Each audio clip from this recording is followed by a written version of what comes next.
Hello, welcome to TrueHoop with me, Jarod, Hector, and Henry Abbott. How are you, sir? It's great, man. I'm great. I haven't been on the show in a while. I've been essentially locked in a closet working on like the most ambitious project of my life. A book, by the way, that could change the way NBA teams, well, really sports teams in general, but since we cover the NBA here, NBA teams really think about how to make sure their players are most optimally set up to thrive from a health perspective so they're performing at their best. Now, will NBA teams listen to Henry and read and digest it? Well, they won't be like, oh, I respect the point of view of this hard work. Like, that's not what they're going to do. What they might do, though, is say, like, I could get fired for failing a test that's in a book.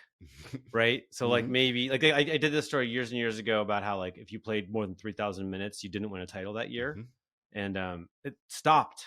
It's fucking stopped. It stopped. No one plays that many minutes now. There was one. I think Harden did it 1 year in Houston, but other than that, like and as we know, he didn't win a title. And like nobody believes in rest, but everyone was like, "Oh my god, my fucking owner's gonna call me the fucking if I if I do this stupid IQ test, like you played him 3,100 minutes, like like shit like this, like." These are the conversations they had with Thibodeau in Minnesota, right? Like it was like, like he was too stupid to follow the stupid thing the stupid guy from ESPN said, right? So like it has that potential, I think. I love it. Actually, that's total BS. The real reason this book has resonance is because Marcus Elliott, who the book is about, the guy from P3, has deep earned respect from people inside the league and the teams and the players and like it's just a little bit of a secret to us, but like he knows more about your hips than you do, Jarod. Like that's the. And I mean, for me, I'm not an NBA player, but but next time I talk to Marcus, I might be like, "Hey, buddy, I want to keep my running career going pretty long. You got some advice for me? Some different things I can do?" And you know what he's gonna say is buy Henry's book. see how it comes full circle, guys. But it's gonna be a year, so you're gonna have to just deal with your hips for now. So. I turned it in I'm gonna turn it in a matter of weeks, and then it's gonna be. I mean, it is a labor of love. Anyone who's written a book will tell you that. I mean, you have moments of self-doubt. You have like, forget this. I'm not doing this shit. Like, yeah, right. Henry's totally lying right now. It's because it's hard, right? Like because it's sort of think of it like that awesome feature story you're gonna write, right? Where you interview a billion people, shit ends up on the cutting room floor, and you're like, but wait, I really want to put this in there, and it's like, yeah, but it doesn't fit. Right. And that's just Henry's doing his part. Wait till his editor sees it and he's like, yeah. So this part, we're gonna have to move this or cut this out. It's a process. It's a process. It's gonna hurt. But I've been on both sides of that, right? Like, do you know how much of David Thorpe's best thoughts I've been like, no. Oh, a lot. Like a lot, right? A lot. I've done this to Tom Haberstroh and Kevin Ernovitz and Jackie McMullen and Baxter Holmes and Ramona Shelburne and like, it's just like I think it's a mark of a professional journalist that like I know as I'm writing this that like there's parts of this that I'm very bad at. Like I have shortcomings, and I particularly identified with the editor who was editor of this book because I know that he's exactly strong where I'm exactly weak, and I'm delighted for him to do stuff that will probably hurt a little, but like I'm totally sure that like it's just gonna get better and better. And like if honestly there were like I met with 4 publishing companies and 3 of them told me they thought I was great. And I was like, I can't like the proposal was riddled with structural errors. It was like I couldn't find them, but I knew it was missing something. And then this guy was like, well, this looks pretty tough. Like you got your hands full here. And he kind of explained like some of what he would change. And I'm like, that's what I need. Yeah. Other writers are really good at I don't think I'm a bad writer, but like this thing, this kind of 30,000 foot structuring a 3-act story with all of these giant components, like I'm new to that, and I know it's important. Henry, recognizing where you have shortcomings and where someone else has strengths, that's the mark of a good team, right? That's how NBA teams, right, really good ones, end up successful. Now, sometimes that shit doesn't matter because you have the best player in the world and he just overcomes all those issues anyway. But writing a book doesn't quite work the same way, right? I see what you did there, though. You just kind of got us to Game 7, didn't you? You kind of, that's your first rodeo, Jarod. Not my first rodeo. And this is a great place for us to start, which is Game 7. so many superlatives and things that are out there. First of all, this series, Henry, was just outstanding. Lakers Kings. You know, if you spend time in NBA Twitter on the Twitterverse, it's like, just what the Warriors want. The Kings, those neophytes, they're not ready for the prime time. They're gonna beat those guys pretty handily, and it's like, not so much, right? Kings were up 2-0, and they lost Game 3 at Golden State. Warriors won that one pretty handily, but they could have won Game 4 and gone back to Sacramento up 3-1, forcing the Warriors to win 3 straight, which probably doesn't happen, right? We know, yes, it's happened before, but the odds of that happening, highly unlikely. 2-2, winner of Game 3 goes on to win 95% of the time. Well, Warriors did win Game 5, but the Kings didn't quit. Won Game 6, forced to Game 7. And I thought, Henry, in Game 7, we'll talk about the different awesome performances. One thing I said to David all during this series was I was so impressed with the Kings fight. And in classic David's like, I'm not that impressed with that. And I'm like, but my point being, I've seen teams when the Warriors do their thing, just they fold up. They're like, I can't. It's not, we can't do it. They fought back every time except for Game 7 in that third quarter. I saw it. You know how you can see, like, when Curry goes on his, like, barrage shooting threes, it saps the energy out of the other team. They just get demoralized. They hang their heads. Like, they're humans. Like, you feel emotional about that. Nothing I can do against this guy. It wasn't that. Kevon Looney got them emotionally distressed. This guy gets every fucking rebound. And that was it. Their heads were hung, and they just could not bring it up and bring another level of fight in that fourth quarter. David's a little bit on like a jag, I would say, lately, which I love, of kind of like, you know, there's a million things that you might focus on if you're trying to win a basketball game. And his thing that he's really, he just hammers us with this daily, right? Like daily. Of just like, now and again, it's very clear that, like, if the ball's in the air and you're Kevon Looney, like, you don't have 5 concerns. You just need to be the most ferocious motherfucker in the history of the world and go get that ball. And like, and this clarity, like it's not often in life that we get this super clarity of like, just do that thing. Right. And if you have clarity on the wrong point, you're going to lose because you're missing the boat. Right.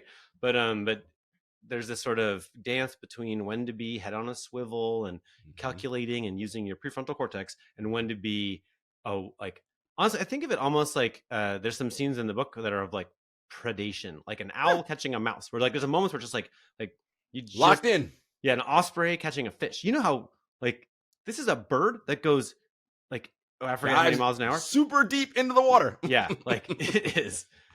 Like, can you summon that? And I used to think it was kind of overblown. Like, you know, I'm a runner, like in running races, like the TV broadcast focuses on the lead pack the whole time, right? But and that's not where the optimal pacing. Well, sometimes like what I've learned is like this. You know about the central governor? You know what I'm talking about? Okay, so there are lots of different terms for it, but like one of the Tim Noakes is this like pioneering physiologist from South Africa who's now maybe people think is gone a little crazy, but he's done deep research in our bodies, and basically when you get to the upper limits of human performance, like, what stops you is not your muscle capacity, your lung capacity, or anything in your tissues. It's your brain. Like, your brain says, like, you know, you're using 40% of your capacity of your quads to finish this race right now. But if you get to 41, I'm worried about the brain's blood supply. So we're just going to kind of send you some panic signals, some pain, some whatever. And so a lot of training is to like defeat your own brain, which wants to dial you in long before you're going to pass out or die. And so there's certain kinds of training that are more effective at that. But it makes me think that, like, okay, what happens at the front of the running race is if I can not just be a yard ahead of you, but if I can go 400 yards ahead of you in a marathon, your central governor might kick on. And you might start thinking, even though the pace is stupid, and even though I'm hurting myself with this, like, maybe I'm sending your brain into a mode which starts limiting your blood supply, right? And I think that maybe that's what we're talking about. I thought it was all kind of made up horseshit, but like this, like, you know, like, oh, they just gave up. It's like, I don't think NBA players give up. No, they don't give up. As hell. No. But I think there is like a thing where it's like someone takes a big lead on you, then maybe your brain, despite your best efforts and your toughness and your earned confidence, like maybe your brain's a little bit like, buddy, let's not today. You know, it's sending you signals. It does. So not only are the signals, oh my God, this thing is happening, and it's everywhere. The scoreboard, my raucous fans who support me have gotten quieter, and I noticed that. Or that jackoff is waving on. And this dude behind me's got a wad full of hundos going, can you grab a rebound? I will give you this wad of money if you grab a rebound. Well, that might kind do of detestable rich guy does that, by the way. I mean, it felt like that to me, and I looked it up in the third quarter. The Warriors, of course, crushed him in that quarter on the glass. But Kevon Looney by himself, 10 boards, 7 of them offensive. The Kings 9 as a group in that quarter. I'm like, hey, that's math, right? That's not going to work. And of course, Kevon had 21 in the game. He had three games in the series of 20 plus rebounds. Of course, the Warriors won those games. Sorry, go ahead. No, go. I just like, okay, so yesterday to me in game 7, there were 4 Warriors who were like super productive, right? Mm-hmm. Obviously, Stephen, 50-point Curry, right? Kevon Looney, we mentioned, Draymond Green, and Andrew Wiggins. Those 4 players on the court were unbelievable. And then there was Klay Thompson, who Mike Brown knows him well, very well, left him wide open. He didn't just miss, but like wildly shanked 4 threes, including one off the side of the backboard. I don't know what they all know that made Mike Brown decide to leave that Splash Brother entirely unguarded, but it was a great choice. And everyone else, like, it's hard to find another Warrior who was particularly effective in this series. Yeah. And then which leads to the mic'd up portion of Steve Kerr. I mean, think about how many games Stephen Curry and Steve Kerr have managed minutes and managed effort together. Well, in the playoffs alone, hundreds, right? Like, it's like nonverbal at this point, but he's like, literally, Steve's walking over being like, hey, Steph, make sure you get to sit down, breathe. This is how you talk to kindergartners, right? Breathe. I have 4 timeouts. I might use one just to get you a spell. To me, that was everything we've talked about in the show with system offense and the Cuisinart and, anti-hero ball and everything they've done together. It's like, no, this was Steve Kerr saying, buddy, we're just fucked without you. Like, please save the world. Like, go for it. Yippee-ki-yay. the evidence is he took 38 shots. Yeah. I mean, in a game where he played 38 minutes, that's a shot per minute. Like, right? I mean, yeah. David asked, and of course, I didn't even look it up, but he's like, has Kevin Durant ever taken 18 threes? Never. That's never. Like, it's not how we think of basketball. It's not how we were raised playing basketball, but it's like, that's a certain kind of heroism. Like, just. It was a marvelous display. And again, those 4 Warriors, you were right. That's who Steve trusts in those moments. And it's funny that you bring that up about Steph, because apparently after the game 6 loss, he was pretty upset. And he couldn't sleep that night, and he ended up waking up. He's like, I'm going to text Draymond. Naturally, Draymond had already texted him because they're similarly wired in their competitiveness. It displays itself differently emotionally, how we see it, right? Draymond much more visceral and in a very demonstrative coming at you way. Steph a little bit different. But he also was like, and normally Draymond would be the one to address the team because he is the emotional leader. Steph said, no, I got this one.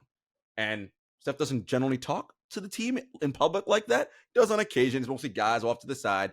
So that, speaking of your central governance, if you're the Warriors and it's, he doesn't really talk to us that.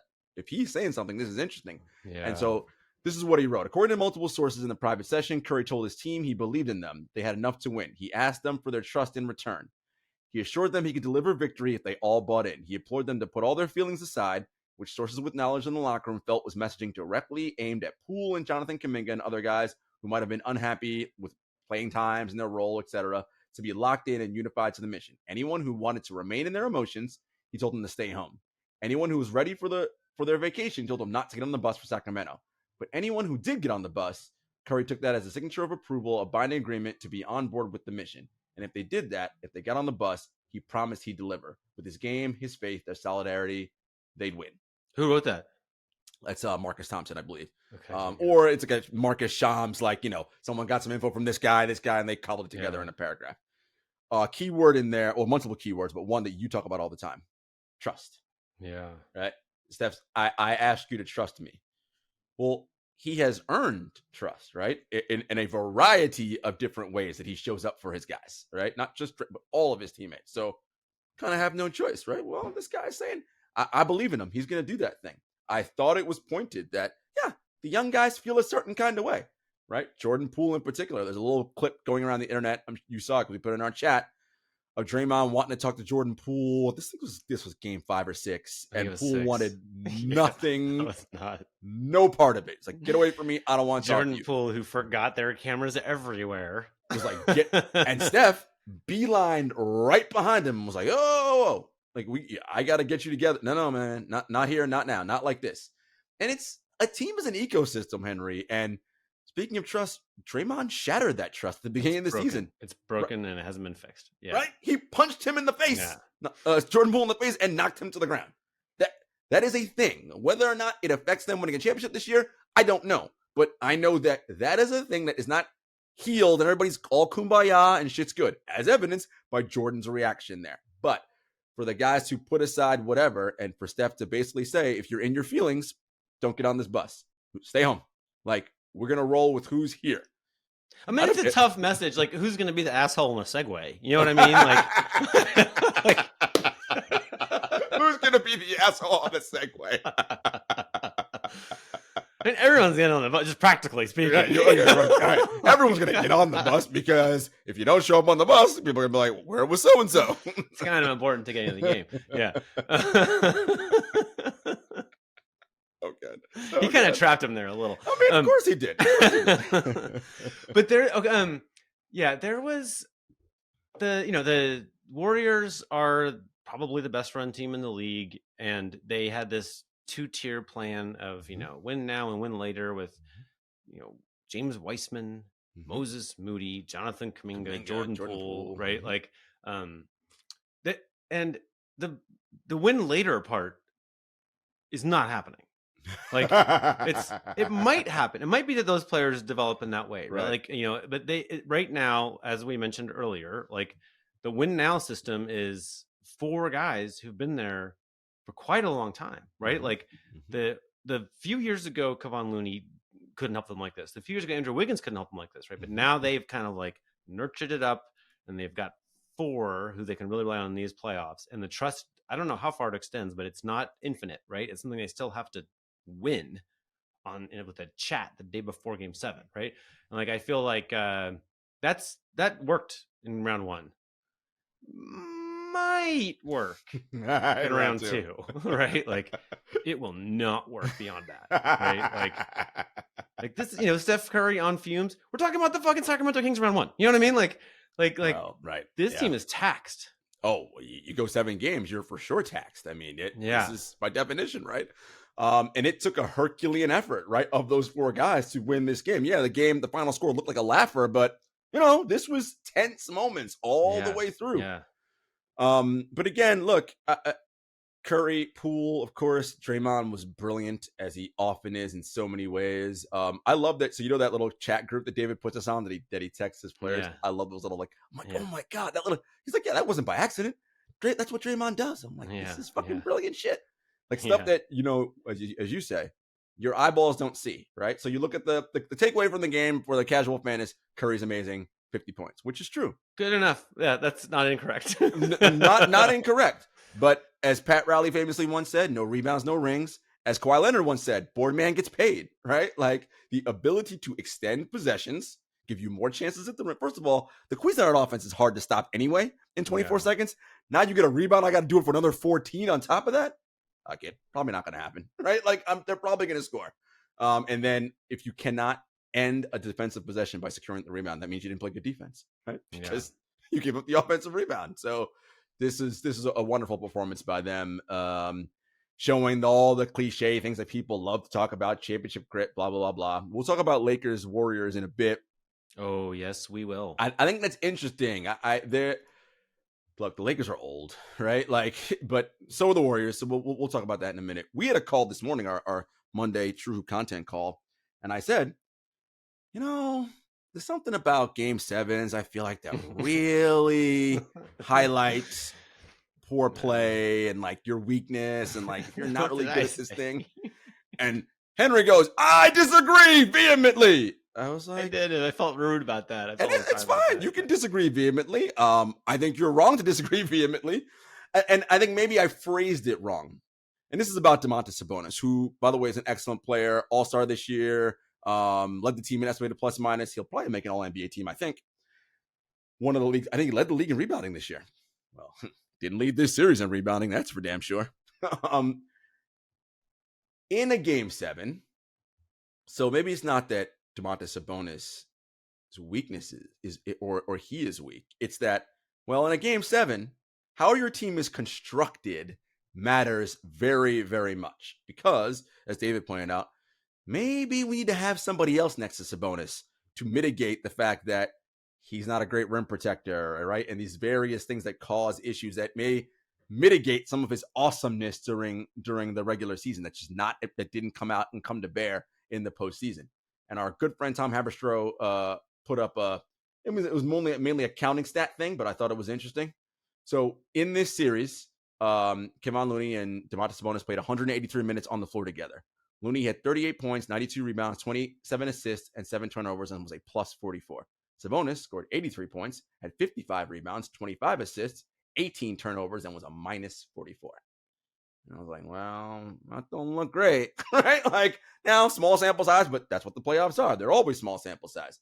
So I think when we're talking about playoffs and that primal, we talked about before, the osprey diving down or a lion identifying its prey, like, Looney knows what his one mission is. It is get that mother effing rebound at all costs. Set screens, move the ball, do right. Very simple.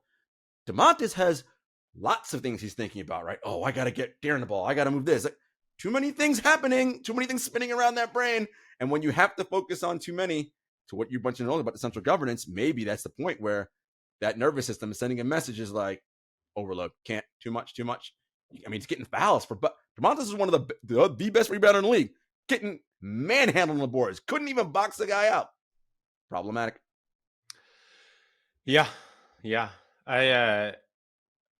I could talk for 7 hours right now, but I'm gonna just like, okay, so there's this idea that there's certain setups, DNA, body types, brain types, whatever, that just aren't designed for like particular moments, crunch time or game 7. Like, I just think is horseshit.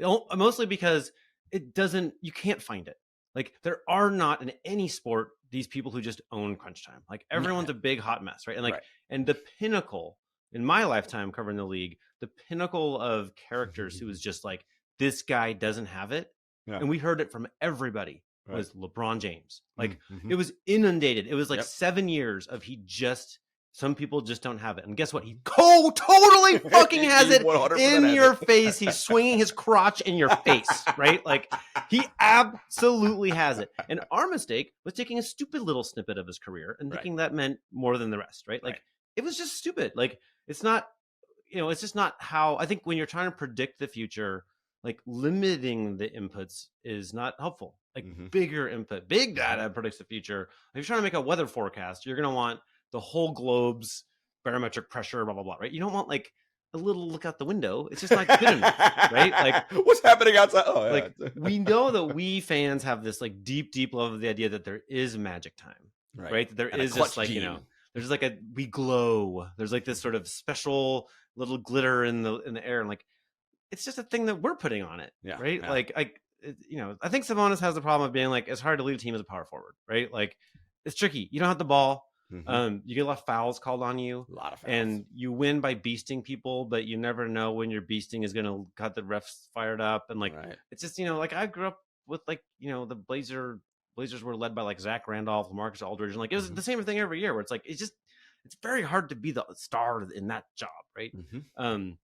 You might go 10 minutes without touching the ball. Like, it's much easier to be, like the way that he would have an amazing series is if De'Aaron Fox has an unbelievable series, right? And which he was kind of having for a little while. There, yeah. You get some space and stuff, but the whole idea that you can like take over the game from the place where you're always within like a millimeter of one defender and a foot of another one, like it's just tough. It's it's just tough. Like, it wasn't surprising that he had a bad game against these like absolute Monsters. just monsters. Monsters. Kevon Yeah. Looney and Draymond Green are fucking monsters. They're great at their jobs. They are really great at their jobs. Yeah, nice job, guys. Henry, I was thinking about that actually. This idea of clutch, and this is a different sport, but it's baseball. I was looking into this, and I was like, everyone like talks about like Derek Jeter, right, former New York Yankees great, like his nickname was Mr. November for crying out loud. Like, oh my God, he's just so clutch and amazing in the postseason, like the best player ever. And it's like, I was like, oh, I mean, when I turn on Yankee games, he seems to get big hits, and yeah. So I kind of just checked out like his lengthy regular season versus his lengthy postseason. You know what the numbers tell me, Henry? He's pretty much the same player, both in the regular season and the postseason. Now, I get it. Postseason games mean more. So we put, as you mentioned, we put a little sprinkle on it. I'm like, it's not like he gets superhuman in the postseason. He just does what he always does, which is be very good at baseball, right? Yeah. Like, and I feel like for most people, that's generally what it is. You're either about the same as what you are in the postseason, or you're slightly worse, or you're slightly better, right? Like, I think that's generally what it is. But we have these moments where, like, I don't know, somebody hits 3 game winners in a row, and it's like the most clutch person ever. And it's like, yeah, but what about the 17 they missed before that? Like, we forget those ones? I mean, I wish I could think of an actual example of this, but like I've looked at this a bunch of times where, like, the whole internet is aflame with, like, who's a good example? Like Dame? Like, well, yeah, somebody, pick. Let's not make a Dame. But like so and so was just on fire last night, right? And in our memories, if you just sit there, you watch the game, and you remember, you're like, oh well, I'm really rooting for this team, and they were behind by 6, and then he hit a 3, and then some stuff happened that's confusing, and then I think there was another 3, and then I'm a little fuzzy, and then there was like a dunk. The confusing and fuzzy stuff knows where the stuff is, right? And like, and they won, right? And so you remember like 3 plays, and usually it's not more than that, right? Right. And then you just remember the glow of, like, this is the epitome of perfection, right? But if you go back and look, like, that's a person who went 3 for 5. Right. And once in a while, it's someone who made 6 in a row, but like almost never. Yeah, almost never. Like, it's just most of the work of this person is magic is in us. Like, we saw them be very good, and then we filtered it a little, and then we're like, that was magic. And it's not like, Bill James was like the king of writing all these stories about how, like, basically clutch doesn't exist. And then he worked in baseball, like, for the Red Sox, and then he changed his tune to like, like we can't say if it does or doesn't exist. Like, I know it's hard to find, but like, it's potentially out there. And like, to me, like, I know this from being in sports with this data stuff, where like, it's just a bummer to everybody. Like, Steph Curry, of course, wants to believe that he can occasionally be magical, right? The message has to be like that there is a wizard out there who can like wave a magic wand. So you just kind of allow that it might happen. It might if it happens, it's extremely rare. But I think it's like, like these are, if you're very, very good players, then occasionally you're, like, if you flip a coin, sometimes you'll get 5 heads in a row. Like, like it happens sometimes, but but the magic part in those 100 flips, you're gonna get what you get, right? It's I was talking to somebody the other day about it. It's bell curve, right? Like 90% is gonna, or 95% is gonna be within 2 standard deviations of the mean. That's just how it works. And that's how Sabonis played, right? He played like he used to play, and that wasn't his best night. It just wasn't great. Wasn't great. A bad time to not be great. We can admit for that, right? Not a great night not to be great, but them's the breaks. And then, okay, interestingly, I would say what I was going to say was basically like, these are professional NBA players, and like what they're never doing is just like completely like forgetting how to play basketball, or like dribbling off their foot, or like, it's a very high level. But then there's what Klay Thompson did, which is like the beginning of game 6, he literally lined up on the wrong side of the court. He was supposed to be guarding Keegan Murray, and Keegan Murray just ends up wide open as, I forget who he was, like, he was lining up to cover a guarded man. Like, this is, you get benched in 8th grade for that. Yep, for sure. And I was like, oh, wow, that is uncommon. And then to me, the greatest mystery of the playoffs so far is like Mike Brown not guarding him. Like, and he's just shanking, hitting the side of the, what? It was bizarre. What? I mean, look, all these moments prove to us, David, that Klay Thompson, even great Steph Curry, LeBron, Kevin Durant, they're human. They're going to, on occasion, have fucking brain farts and be like, what the fuck were you doing? I don't know. Like you just timeout they didn't have. Right. You just don't know. Like this is the overwhelm. Like this is the part where you see it, right? It's everything of the playoffs. The magnitude of this game matters, right? This is not a Tuesday night against Detroit where if we lose, all right, no big deal. We got a game tomorrow. You lose tonight, shit, we're in trouble. Like, so there's all these different things, and this is what makes it so fun for us to watch, right? The drama of sport. This is why it is still the best reality television series that exists, because all the other stuff, you have to script it to make it. You can't script this. Like, shit's gonna happen. It's like an opera that's like, the third act hasn't been written yet, right? Correct. It's just like big drama will come, and it will. Yeah. It's this has been lucky. Like I feel like we're lucky. Like I thought it would be unlikely we would get like Steph versus LeBron. Like and here we are. Like we, thanks to the magic of the play-in and some gritty stuff and some timely rest, and like, okay, we got to do it one more time. Well, yeah, we're going to get to that shortly. Before that, though, I do want to say just kudos again to the Kings and Mike Brown. And, I think future-wise, without putting our David Thorpe hats on, like they've got pieces that suggest, okay, future's looking good for you guys. You have a player in De'Aaron Fox who looks like, everyone says he's him, who looks like he can be him, right? Like he's shown us okay, this guy's got some stuff. How Monty McNair and everything else works out from then, as we all know, we'll see what happens. But I like what Sacramento's doing right now. So future looks bright for them. And David pointed out, like, they did have a bunch of players improve, which it sounds like a basic thing, but it's just not common. It's not. Malik Monk, Trey Lyles. Like, I mean, Trey Lyles might have been out of the NBA. Like, I mean, this is Malik Monk's third team, and he's been in the league for 5 years. He was in the G League. Yeah. Well, this is, and he was awesome in this series. He was electric. I mean, he was like it seemed like he was just like gonna destroy you every time he touched the ball. Like it was, what was it? Was this game 6? Game 5 was a big game. 6. He was huge in game 6. Yeah, like but this is what David talks about all the time. Like, and what I tweeted at you when you said something about Kevon Looney. I was like, yeah, but if only NBA teams were incubators that would develop talent and nurture it, and sure, Kevon Looney and Malik Monk, these kinds of players are all over the place. They might be on your favorite team's roster right now. And they're making below average salaries. Right. Will they get there?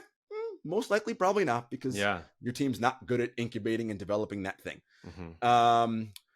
Lakers, Henry. Well, the only reason why the Lakers would potentially be, and we get the LeBron and Steph, is because the Memphis Grizzlies found a way to crap the bed and allow LeBron and the Lakers to advance.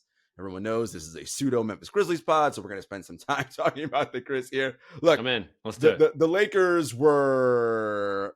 Anthony Davis was excellent. I mean, look, LeBron's counting stats look fine. You dig a little deep. He shot the ball terribly, 19% from 3. His effective field goal and true shooting were well below league average. But he had moments, right? It was that thing you talked about before. Some fuzzy stuff, but he had that chase down block. Right? That's essentially what happened, right? Like, fuzzy stuff. Then that fuzzy stuff he wasn't really that good.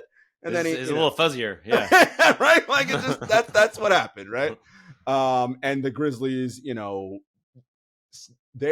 thing that David and I worried about them all year showed up, right? Their youth and immaturity and inability to recognize possessions matter, all these different things, and really the seriousness of the moment. And this now places a young team, Henry.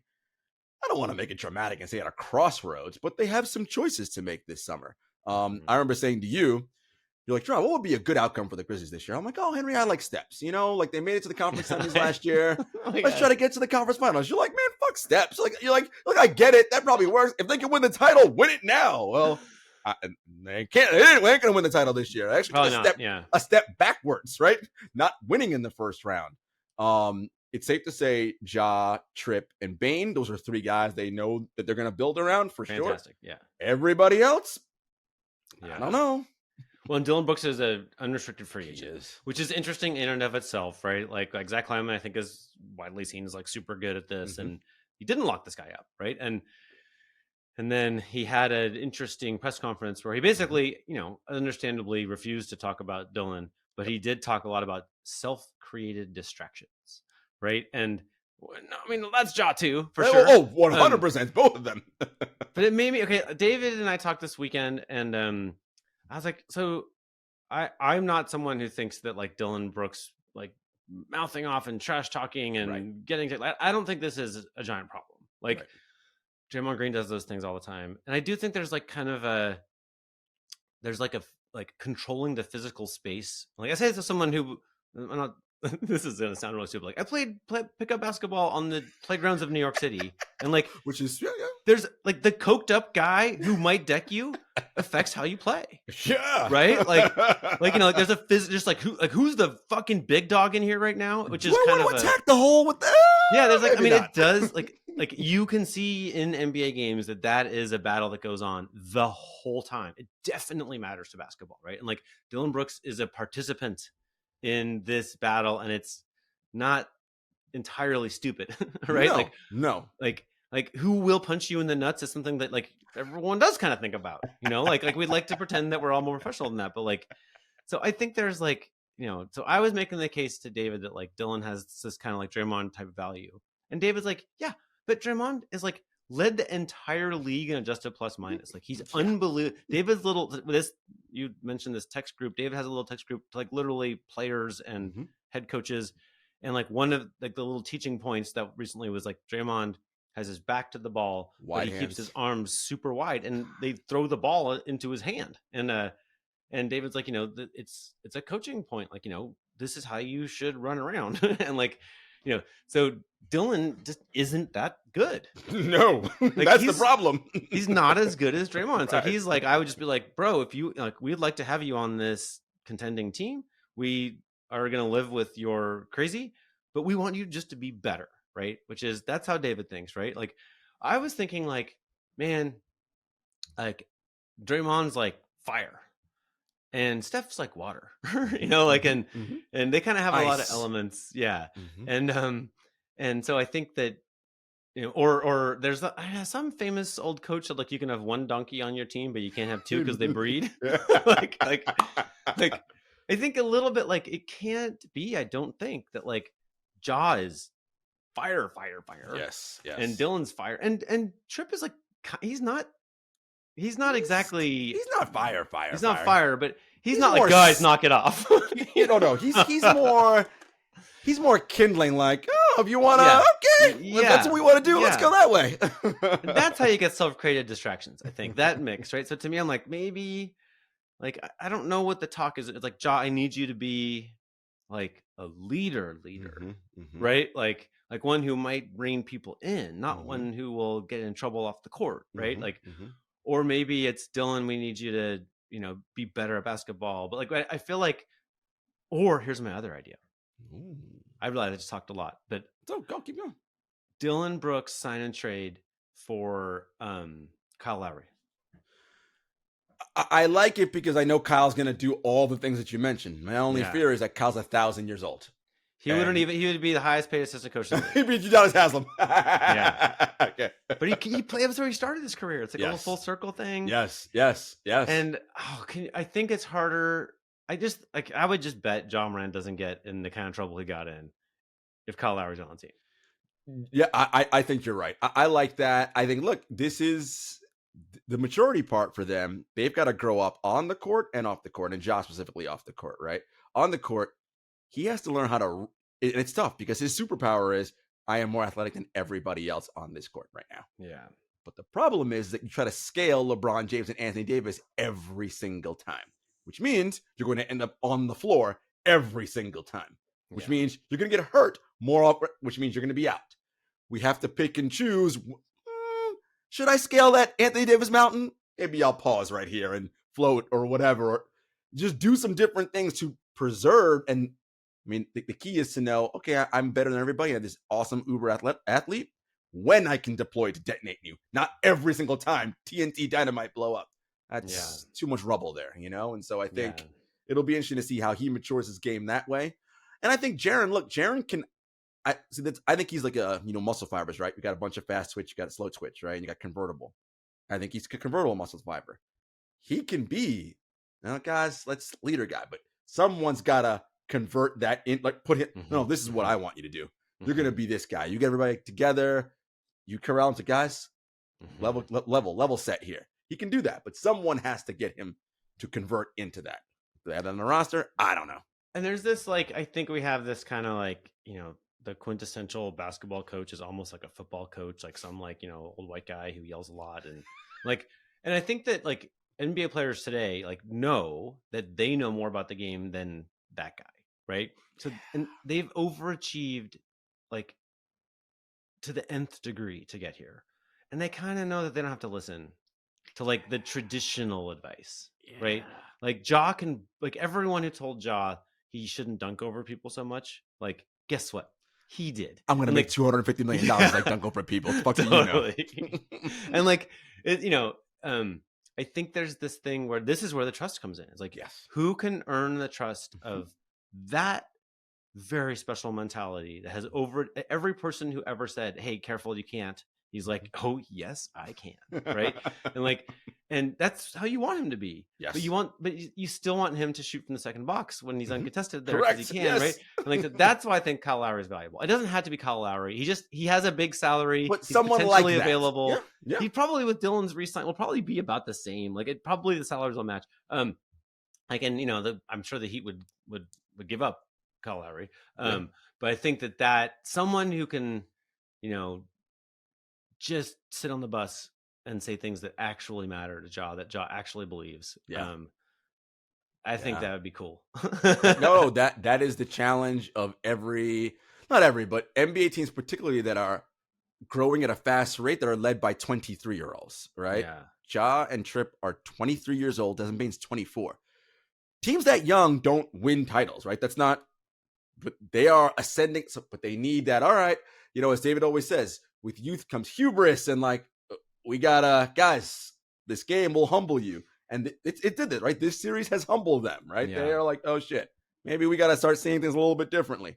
We'll see. And they'd probably solve a lot of this just from the other teacher. I'm talking about teacher Kyle. The other teacher is L's, yes. like just big teachers. Yeah, big such a big teacher, right? Like maybe you have to change nothing. Okay, but I'm putting you on the spot, Jarod. Would you bring Dylan back? If I was sure I had the team to develop his game to beat Draymond, then yes. I'm just not sure that they can do that. Oh, I'm also not sure he can do that. Like, I think he may be at his ceiling. Can I teach him to shoot maybe 35%? You know what I mean? I don't know. He may be at his, this is what I am. I never like to say that about a player, because working with David Thorpe has convinced me, even though I was never on that train. You got to give guys royal jelly. So maybe. I just don't know if they have enough and the right amount of it to do that. And absent of that, can I bring in somebody else who can give me about what he gives me defensively and a much better player offensively, and none of the, I'm going to talk shit to LeBron. That may be we may win just by not having to deal with that. Right? Like, so this is, hey, Zach Kleiman gets paid millions of dollars. This is what he gets paid millions of dollars to decide. And they do have a lot of talent around. Like, I don't have the roster for me, but I know that like they've been drafting well throughout, right? They have. They know more than we do about who would get minutes if they. And this is the question though, Henry. So switch it on you. You're never a fan of getting rid of young people to bring in older people. You're like, they're gonna get fucking hurt, and like. But you have your three guys who are on a further curve up the development ladder than your David Roddies and your Kenneth Lofton Jr.'s and your Santi Aldamas, whom I love all those guys. I don't know how fast they're going to get to a point where they can contribute to a team winning a championship by next season. Highly unlikely. So what do you do? Because as you always say, those three guys are never going to be healthier than they are right now. So the longer we wait on this, like, big credit to the Grizzlies that there are three of them, and probably five of them if we knew more about what's happening in practice, right? And so to me, like, you're right. Any one of them is unlikely to be like Malik Monk next playoffs, but with 3 to 5 of them, like, definitely someone will, right? So you're gonna have 3 incredible players, maybe 4, like, et cetera, et cetera. And maybe you can parlay Dylan Brooks into something like Monk or something, right? So I think they're well run. I just think that I don't think that there's no one who has a logical progression to the title. Correct. Like, you have to upend the whole thing. It's a 1 in 30 proposition, right? And so to me, like, Ja's not going to be that healthy for that long, right? Like it's just the facts. These are the facts. Like he's like, it's like Allen Iverson. It's like watching Allen Iverson, right? Like little man getting beat up by bigger men, right? Falling down all the time, really hard. All the time. And so to me, like you're right. I'm always in favor of like younger players, all blah. Like, but you know, when your team's excellent and you're just trying to fine tune, I think is the one time that you might spend some money on someone who's poor value but fills a need. And you know, this might be their summer for that. There's your Kyle Lowry, and Robert Parrish said he would go into luxury tax, so we shall see. Talks a lot of shit. I love it. What a great way to end that segment. All right, guys, we're gonna take a brief commercial break, and when we come back, we're gonna talk Warriors Lakers. I love that, man. That was good stuff. Listen, you don't talk a lot of shit. No. As do most billionaires. They talk a lot of shit. Full of it. Yeah. All right. We have the matchup that everyone can't wait for. Steph v. LeBron 5, if I'm not mistaken. 1, 2, 3. Yeah, I think it's 5. Sounds like a quiz. It does sound like a quiz. It does like a quiz. 15, 16, 17, 18, 19. No, they didn't play 19. And then this will be 5. Okay, because the play-in somehow doesn't count for it. That's just it happened. No one even knows what those stats are. But those stats don't matter. They don't count for nothing. So whatever. So head-to-head in games in the postseason, Steph is 15-7 versus LeBron James. 22 times they've faced each other, and Steph won 15 times, even though LeBron flat outplayed him. LeBron's stats are way better. Steph had Kevin Durant for a lot of those wins, so that helps, right? Like that helps. Okay, everyone's excited. Here's a top line takeaway from me.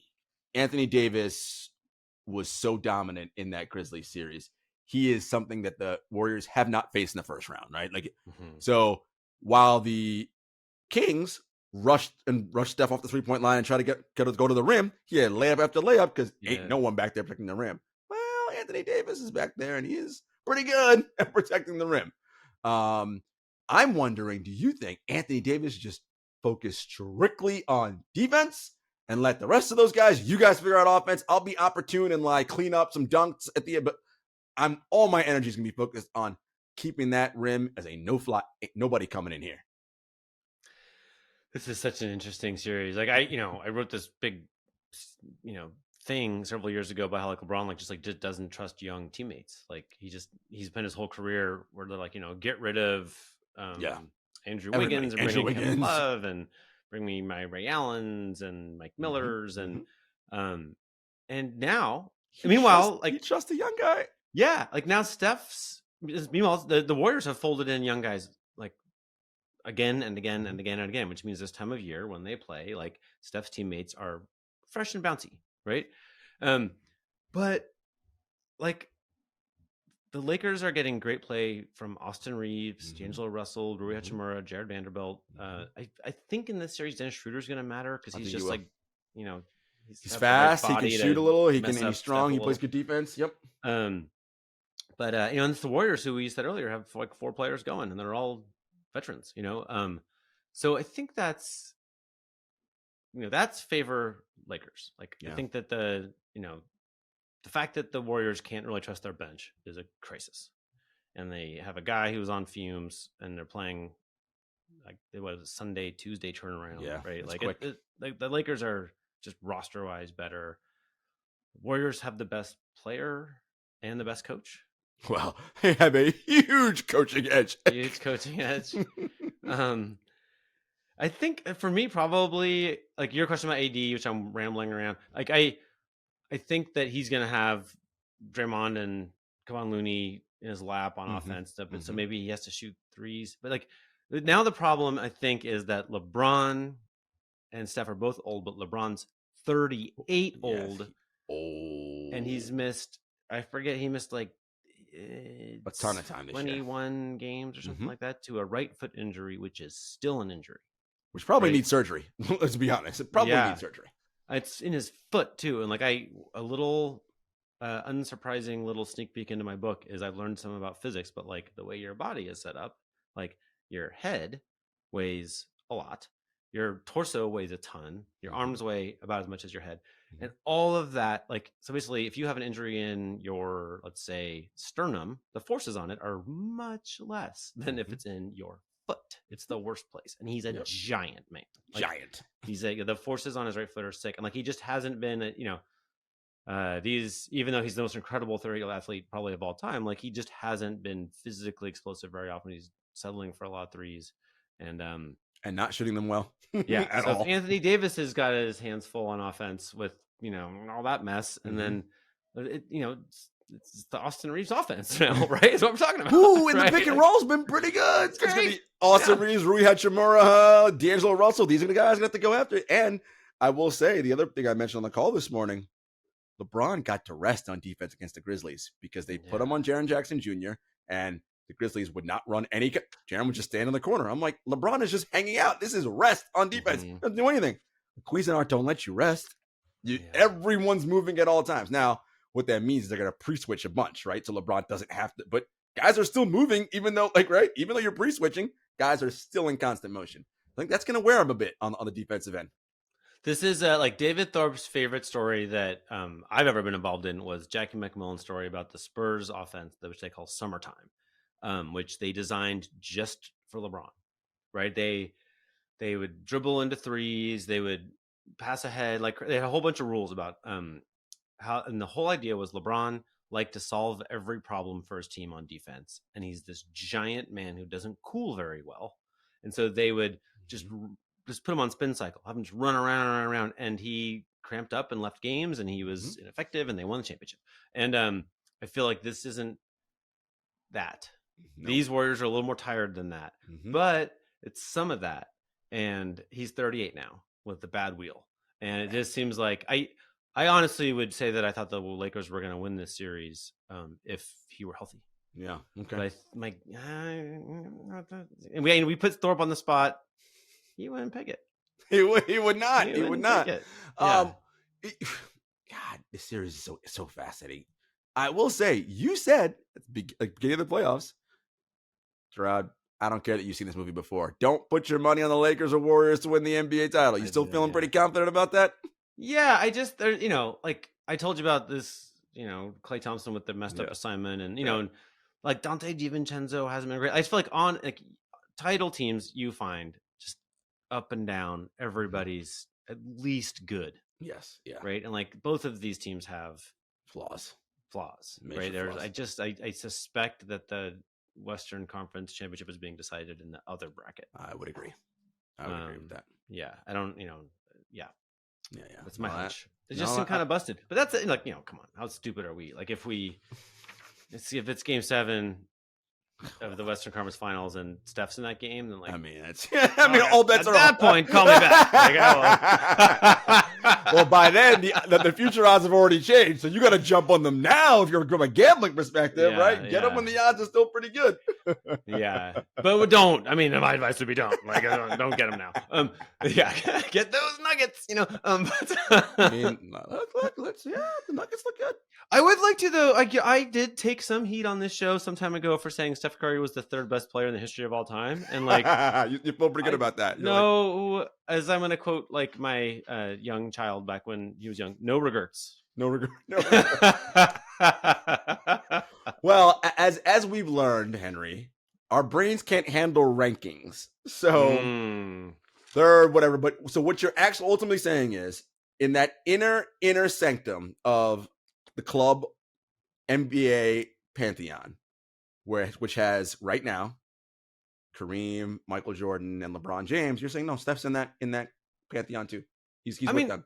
We have seen him. No, I'm not arguing. I'm just asking. You're saying he's in that inner velvet rope with those guys. And everybody who's like, oh, that's crazy. I was like, okay, but he just keeps fucking beating those fucking guys. like what exactly is he supposed to do? Like, did you not notice when we started this segment, the record against LeBron, who I think is the best player, to me, clearly the best player of all time. Like, this guy just keeps waxing him. It sure does. He sure does. No, listen. And we don't actually. There's a big like cultural thing here, right? Like Steph is a rich kid who grew up with coaches, and he's kind of white. Let's get into this. He's a little white, right? And, he's kind of white. No, let's get into this. No, this is important. LeBron looks like heroic basketball players are supposed to look, right? He grew up with every disadvantage you could have. Single mother, bouts with homelessness, all the things. Yeah. Like he fucking scrapped, right? And like it just is an easier narrative if that's how you become the best player. Like they changed the game with the 3-point line and a bunch of other stuff and the handshake rules, but like now there's something very scrappy about being willing to take 18 threes, right? Like, and that's how the game is now, and it's for the betterment of the game. I think it's been more popular. Like they they had the problem with that Dick Carter Knicks defense was making it so no one wanted to watch the damn thing, right? Like, and but like Steph is the solution to a lot of NBA problems, but it changes the definition of how you get to be in that pantheon we're talking about. And I think the fact is, like, this guy's fucking there. Like, just is. Like, you have to be kind of a hater not to put him there. To my no. Listen, you're dead on, right? By no metric you look at, right, it would tell you that like he's not one of the great players ever. He's got the hardware, right, the resume accomplishments, those things. Obviously. He doesn't have as many, like, because career-wise hasn't been long enough yet, right? Doesn't have 18 All-NBAs and, like, but I get it. Like, 2 guys have that, right? It's fucking Kareem and LeBron, right? No one, like, that's a lot of fucking All-NBAs, right?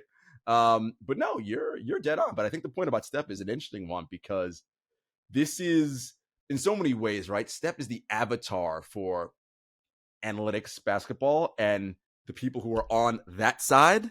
Right. And so, and you said he's kind of white. Well, the people who like analytics tend to be white. Extremely white. Yeah. Right. And so that, like, so he gets adopted into that. Plus he's light skinned. Like, it's just all these fucked up cultural things that we have in our society because we're so fucked up by so many things.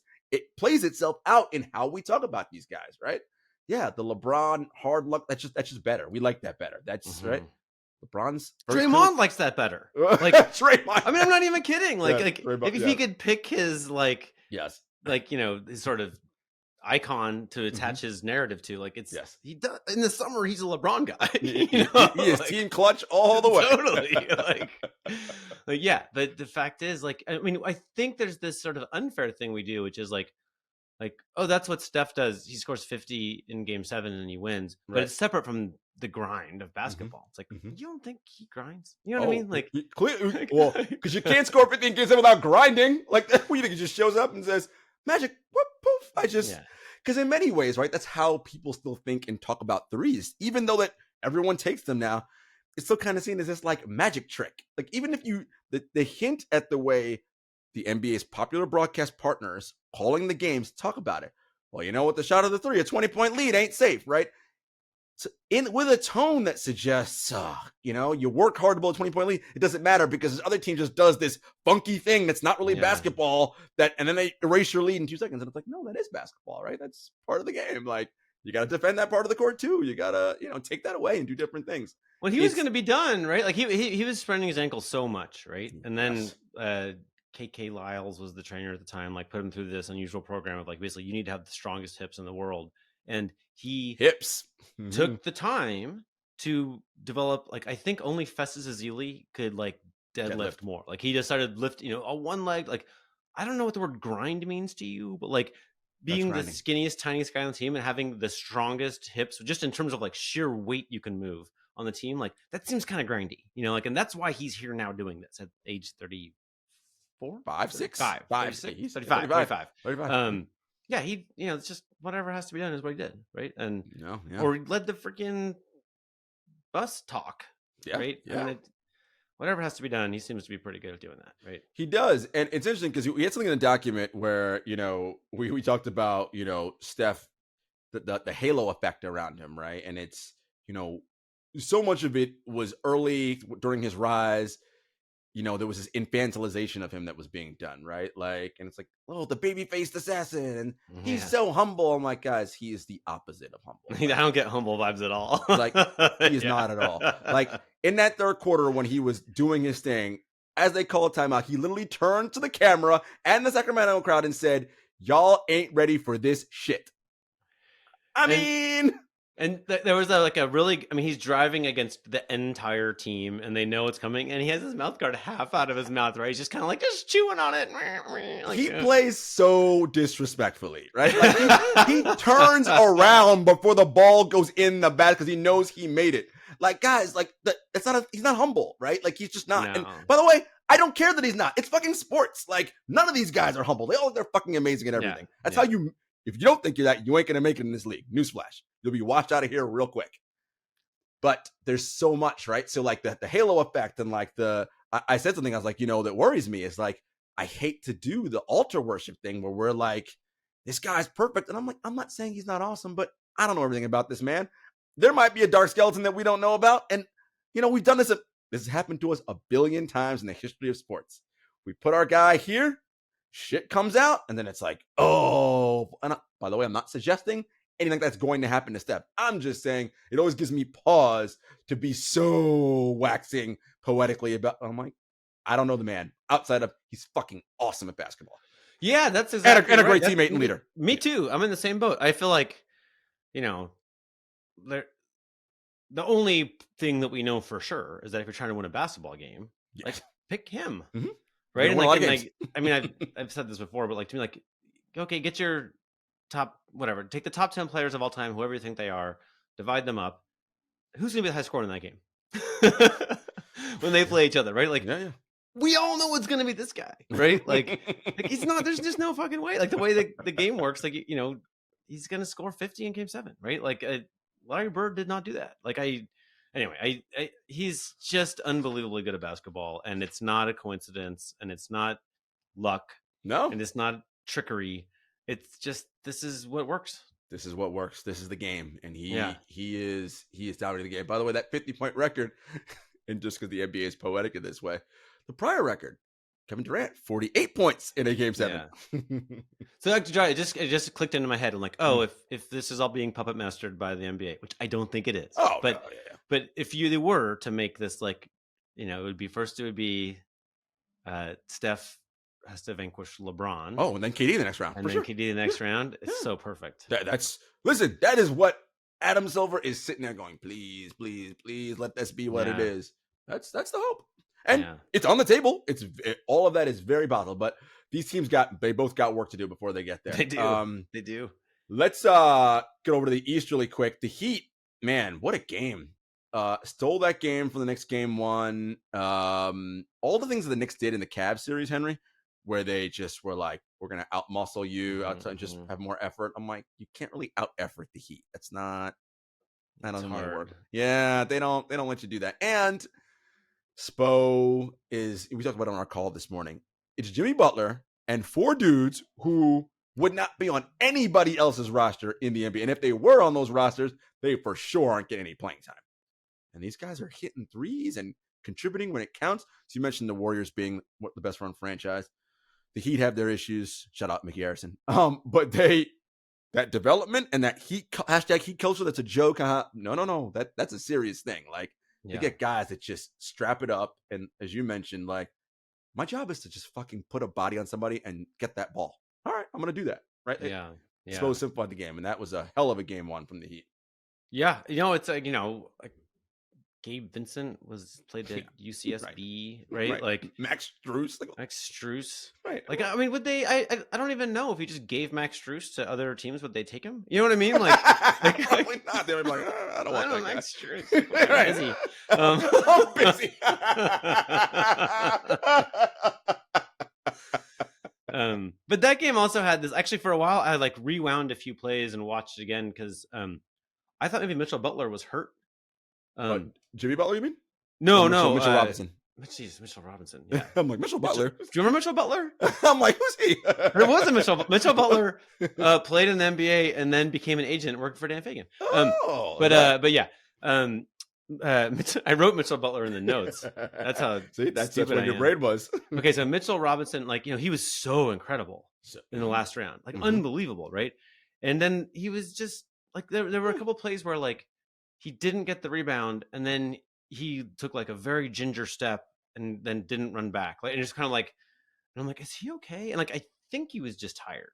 but maybe he's hurt, right? Meanwhile, of course, like, well, in the bottom line during that game, it says like, Joel Embiid gonna miss Right. next game. Right. Julius Randle's obviously out. Tyler Jimmy Hero's Butler out. rolled his ankle. Yeah. Yeah, I was just like, this is hobbling. I was like, this Tom Thibodeau series is very much reminding me that we suck at this, right? Like if the idea is delivering people to April and May healthy, like We're not good at that. they all miss. So you're left with, who can jump around, right? And like, yeah, they those guys are helpful. People who can run and jump. I mean, listen, live, and this is why the regular season you don't play your players 40 something minutes a night. It's like let those other guys play because you're going to need them because guys are going to get hurt. And the Heat do that, right? I mean, Strus and those guys, and I would be fair. Bam Adebayo is also on this team who is not a nobody. Like Bam is an all-star and a very excellent player. But they play those guys all year, and so they're ready when their name gets called. This isn't like, oh, I haven't used you in 30 games. Get ready, playoffs, most important game of the season. Good luck. Well, do you remember there was like a little social media thing of like somebody made a little video. Obviously, Jimmy Butler doesn't care until after the All-Star break. Do you remember this? Yep. And everyone's like, oh, like they like to use it like this kind of semi-racist, like we're gonna fillet these guys for being lazy. It's so like no, of course what Jimmy Butler does is correct. Pace yourself. If Steve Nash went super hard all season, and that is why he didn't win a championship, right? Yeah. Like it's not. But Henry, no, that's not true. Because in 1988, Larry Bird went hard all the time, and he won a title. Michael Jordan played all 82 games, and he won 6 championships. Yeah, back when players smoked. Yeah,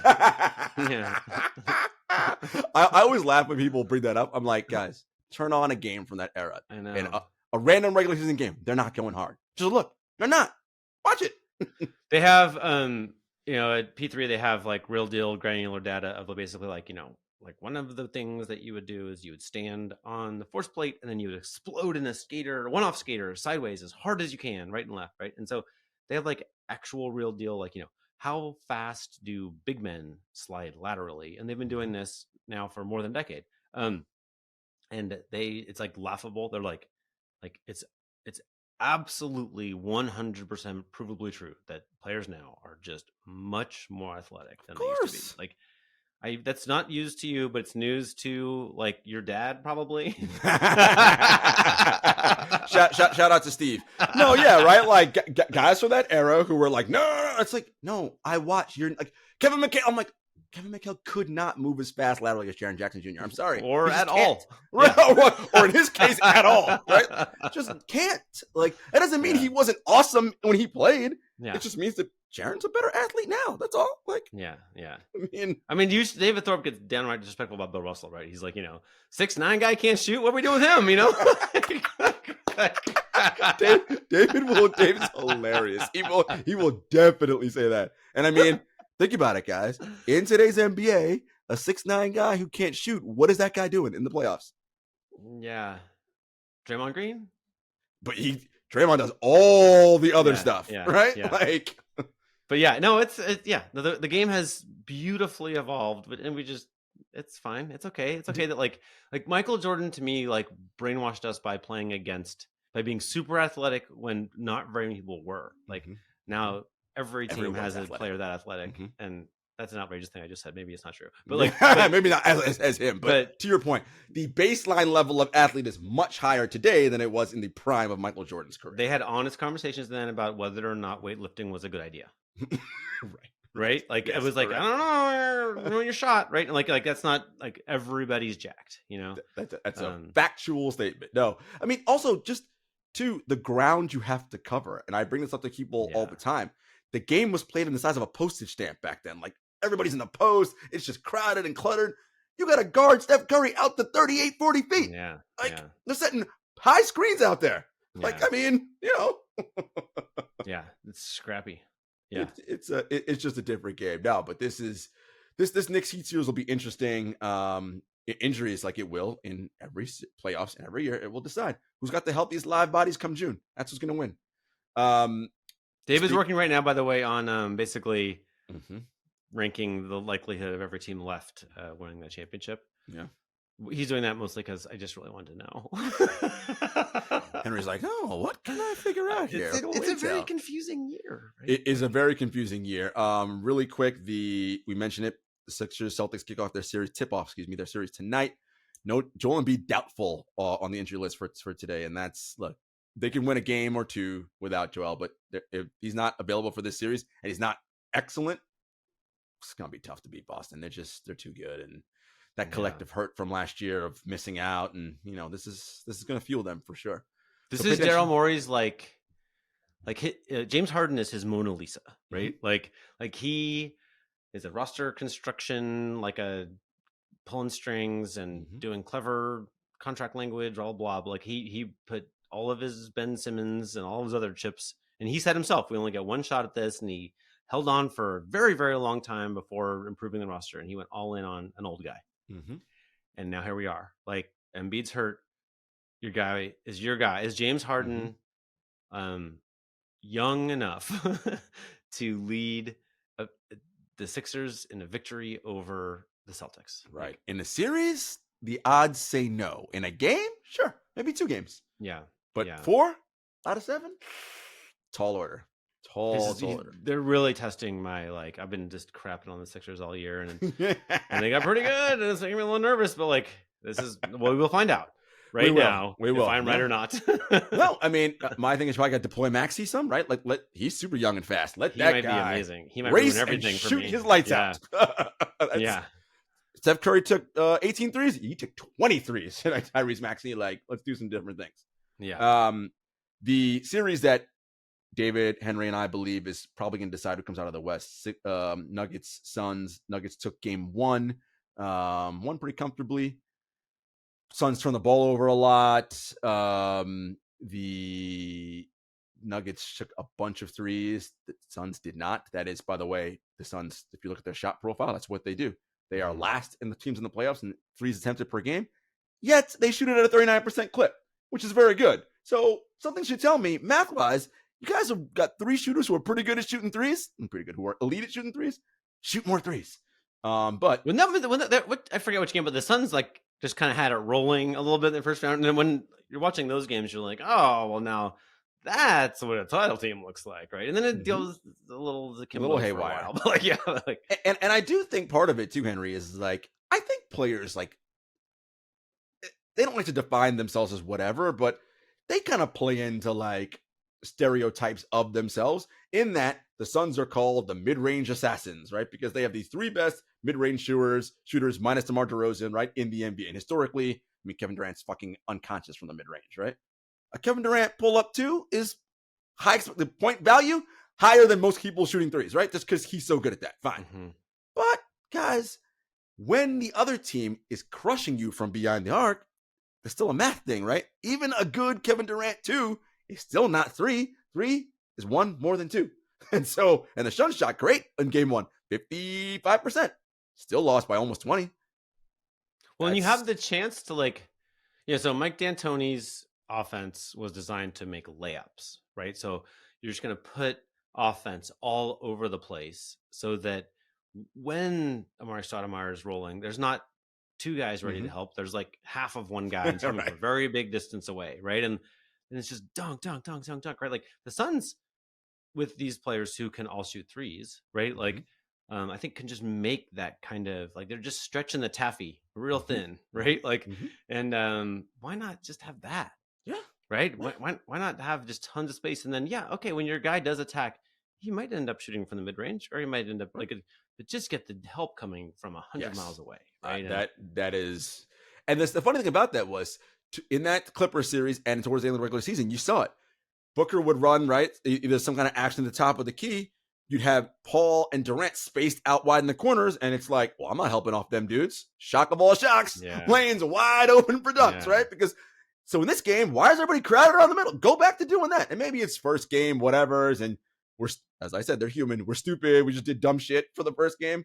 We'll see what happens in game 2. I imagine they're going to come out a little bit better and do some different things. They all said it oh yeah, we got to shoot way more threes. This wasn't good.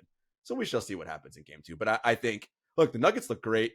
Jamal Murray, it's funny. He said after the game, because Kenny the Jet Smith on TNT asked him, is this bubble Murray or would you say it's healthy Murray? And he's like, I'm going to say it's healthy Murray. He's like, I don't know what I got to keep proving you guys, let you know about my game. Like, it's not some bubble. And the funny thing about the bubble, Henry, is like, depending on what your answer is, the bubble is either good or bad, right? Yeah. Oh, the Lakers are bullshit because they played in the bubble.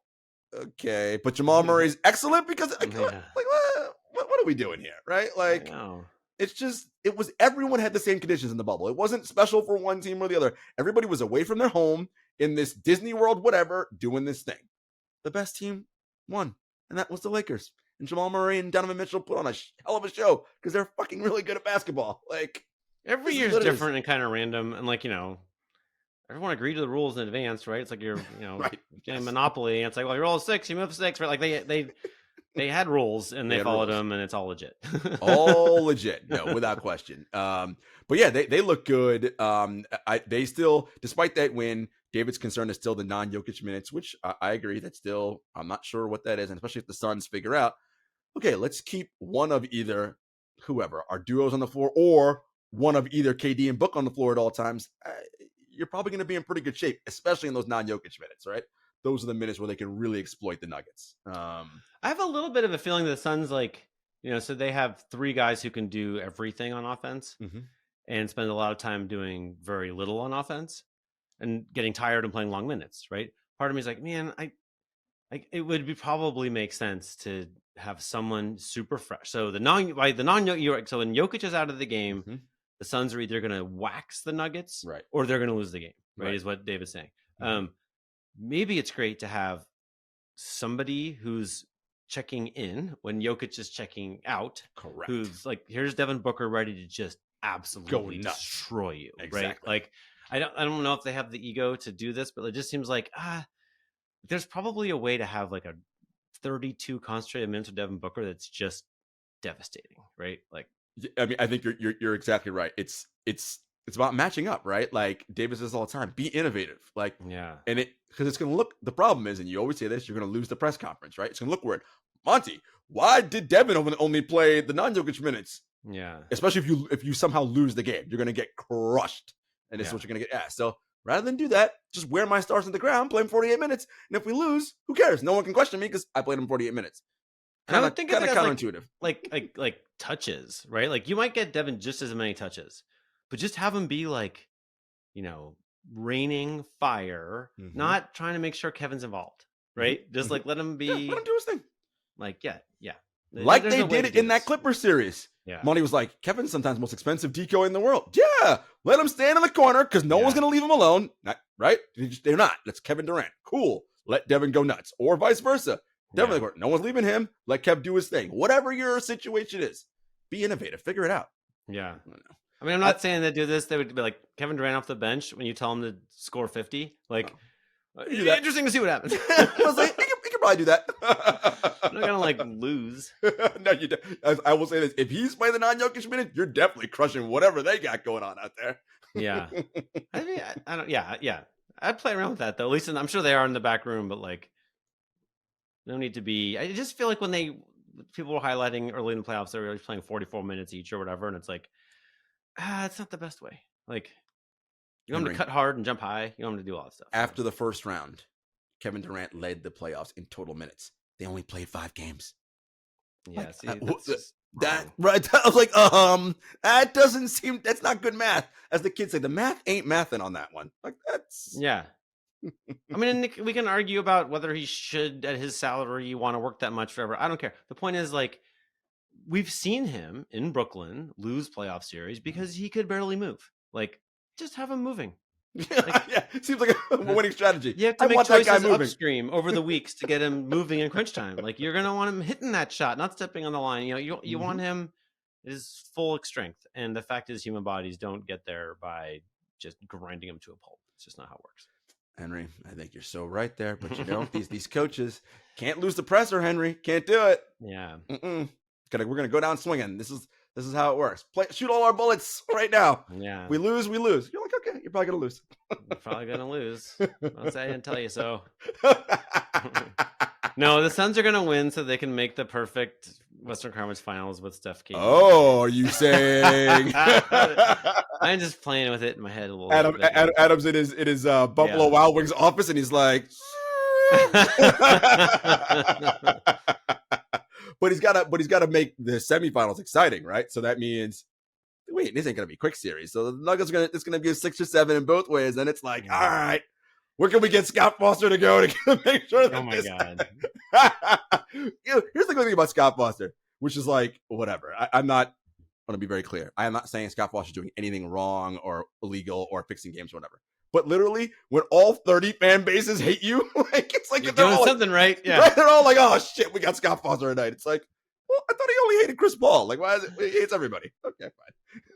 It just seems a little off when Scott Foster's and he just seems to always show up in the big game too. Right? He is always good. He's always officiating the big games. Yeah, he's like the best assignments. Yeah, and they do grade the officials, right? So he's getting them presumably because he's good at his job. Presumably, yeah. Presumably. I'm just gonna leave it there. Presumably. Yeah.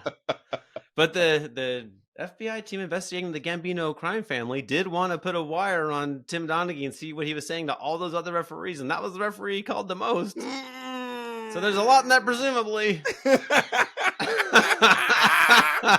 What a bomb to leave it with. And folks, we will see you all on Thursday. Enjoy the playoffs. Everybody take care.